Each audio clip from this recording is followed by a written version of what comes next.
It's your boy Evie. You're watching EV Family ENT. And if you like what you see, hit that like button. Hit that subscribe button. So you could become part of EV's family. I think Lost Hate's the one that told me to do this one. But it could have also been Paul. But I think Lost Hate told me this one. And this is the warning breathe live from Pepsi Center, CDMX. And we just did the reaction to the warning, or to reactors crying over the warning. I guess the warning did, like, they put a video together of reactors crying over these songs. But it didn't say a specific song. So I thought it was just going to be all throughout their career or whatever. And it's just like a compilation. But I didn't know that it was from a specific song. And looking at this right here, this is the song. So we should have done this first. But you guys know how I am, and I do everything backwards in life. So now we're here. So the warning, breathe. Now we get to figure out why they were crying. Right. And hopefully I don't start tearing up. I'm not trying. If I start tearing up on this reaction now, I'm going to be pissed. Because if I start tearing up, I don't want to do no more reactions tonight after I tear up. So hopefully I don't. But he had all the men crying. So I feel like I'm going to tear up on this one.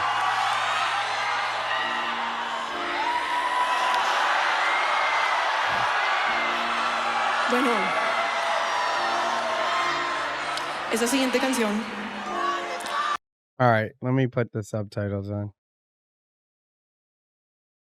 And I'm guessing the Pepsi Center, I think when it says CDMX, I think that means it's in Mexico. But I don't know. I could just be saying that, but I think they are in Mexico. You turn the subtitles to English. I don't know where. Go to settings. I know that. I'm saying I don't know where I don't know where the Pepsi Center is. But I think it's in Mexico.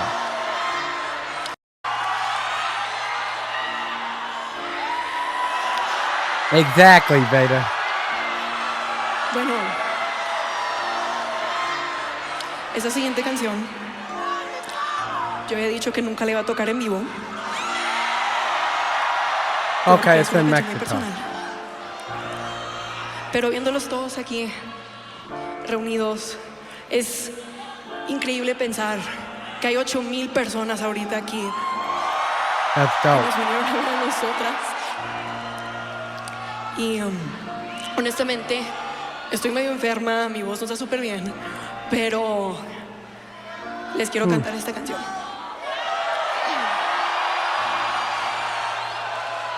So she's going to sing this while she's sick. She said her voice is sick and she's tearing up. She's super nervous. You can tell like her lips like quivering. Yeah. So she's nervous. The song means a lot to her, whatever the song is about to be, clearly. She's already like you said, nervous. She's like tearing up already. And she said she's half sick, so she's not feeling well. And then she's still able to perform. And by what I heard from the last video, it seemed like her singing was immaculate. Yeah. So how the hell is she able to sing that good? Because when I'm crying, I can't sing anyways. But if I could sing, I don't. When I'm crying, I can't sing if I'm tearing up. Like my voice gets like higher pitched when I start tearing up, you know? So I just think that's awesome. Honestamente, estoy medio enferma, mi voz no está súper bien. That's incredible. Pero les quiero cantar esta canción.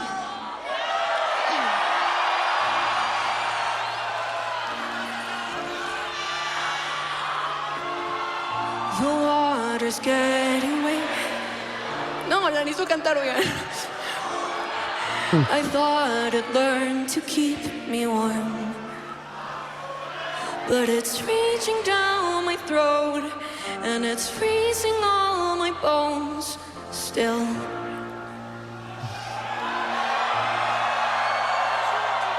I try to reach over the endless waves, can't call for help, so I'll just call my name. But not even I can hear I'll just disappear without a trace.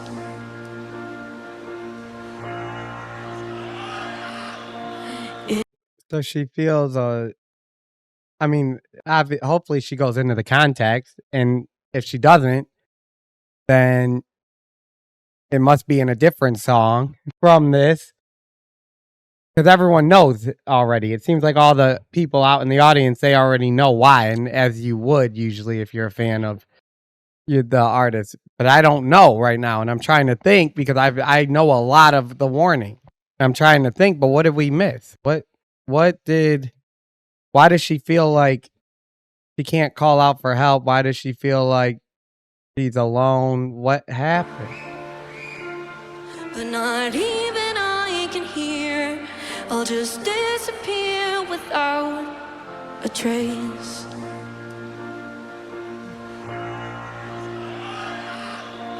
Is it so wrong? Oh yeah, I know this song. Want to be alright, perfect in pain. It's the same all the time.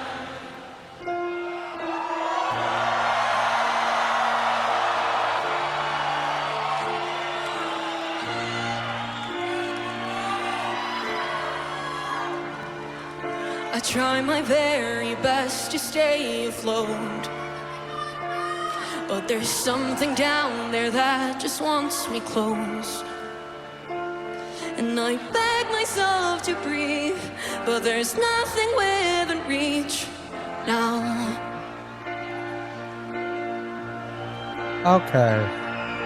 Is it so wrong to want to be alright? Perfect in vain, it's the same all the time.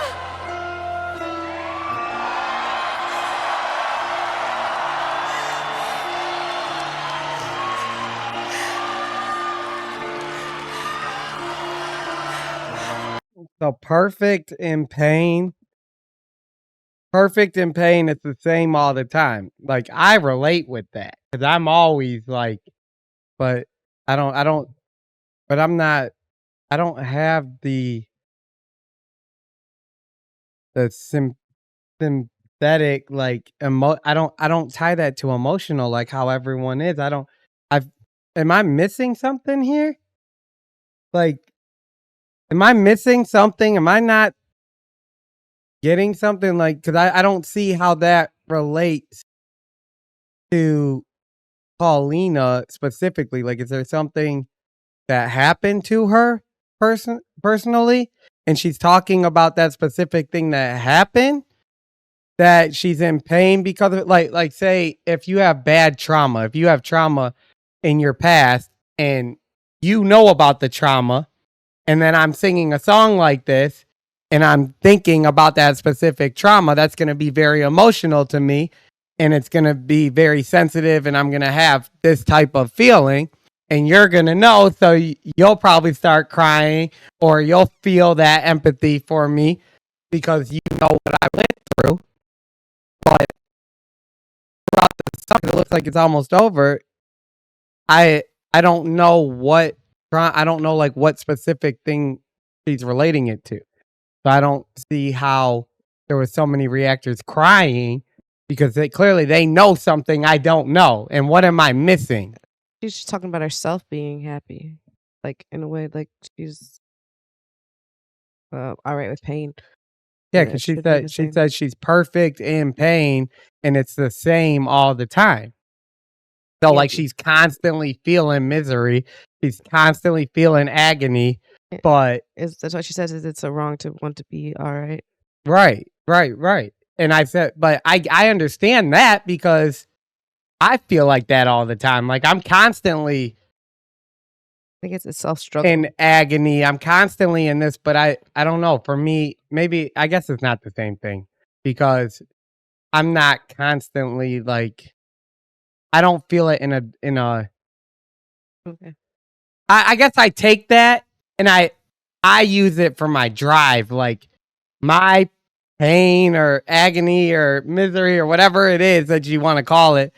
I use that to excel in my life, and I like that like drives me, you know. So I guess it's the opposite because I don't feel it from like a emotional or depressive state. It's a boost for me, I guess. Mm. I'll say it said it says something to do with losing someone that someone died. Yeah, for me, the song is well. I want to finish the Yeah, song makes first. sense. That's why I was asking. I'll read the chat at the end, but I want to finish the song first. So, did you have anything else to say to that Yeah, part? but I get what you're saying.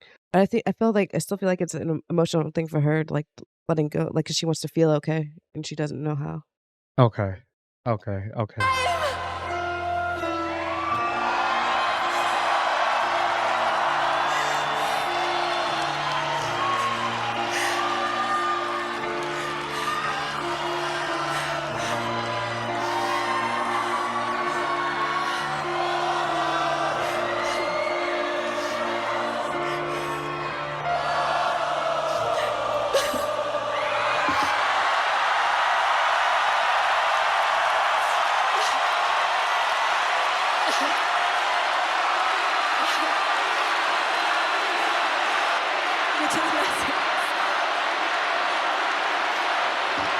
Los quiero muchísimo.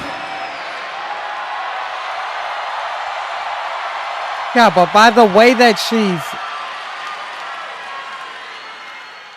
no way. By the way that just by the way that she's so emotional right now to that, and that was so sensitive for her to do, and that meant so much for her.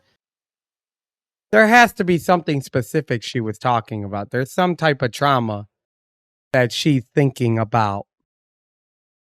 Right. I think there has to be to be that emotional. Because she think the Warning sings a lot of songs that all have deep topics. It's not like this is the only song that's a deep emotional song Well, to she them. said that one was really personal to her. I know, and I want to know what is the trauma. What is it that makes that song personal to her? Lost Hate. Do you know that? You know what's and yeah, we had the captions on from the very beginning, but I didn't see it. I'm gonna go back to the beginning, but I didn't hear anything in the beginning that would show